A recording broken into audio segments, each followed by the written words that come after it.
கட்டாயம் தரிசிக்க வேண்டிய சிறப்புமிக்க 10 தமிழக கோவில்கள். திருச்செந்தூர் சுப்பிரமணிய சுவாமி கோவில்.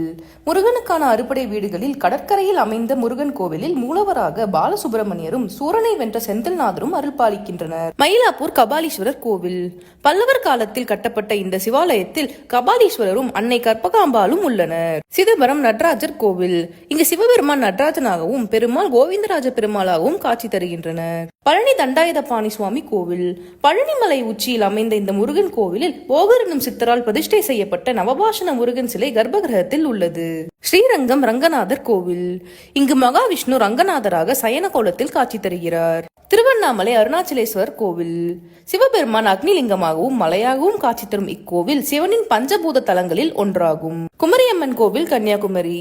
பானாசுரன் என்ற அசுரனை வதம் செய்வதற்காக அம்மன் கன்னி பெண்ணாக வலது கையில் ஜெபமாலையுடன் காட்சி தருகிறாள். ராமநாத சுவாமி கோவில் ராமேஸ்வரம். சிவபெருமானை ராமரும் சீதையும் உருவாக்கி வழிபட்ட புண்ணிய தலம். முன்னோர் வழிபாட்டிற்கு உரிய தலமாகும். தஞ்சை பெரிய கோவில். சோழர் காலத்தில் கட்டப்பட்ட பல அதிசயங்களை உள்ளடக்கிய பெரிய சிவன் கோவில். மதுரை மீனாட்சி அம்மன் கோவில். தமிழகத்தின் மிகவும் புகழ்பெற்ற இந்த கோவிலில் பார்வதி தேவி மீனாட்சியாகவும் சிவபெருமான் சுந்தரேஸ்வரராகவும் எழுந்தருளி உள்ளனர்.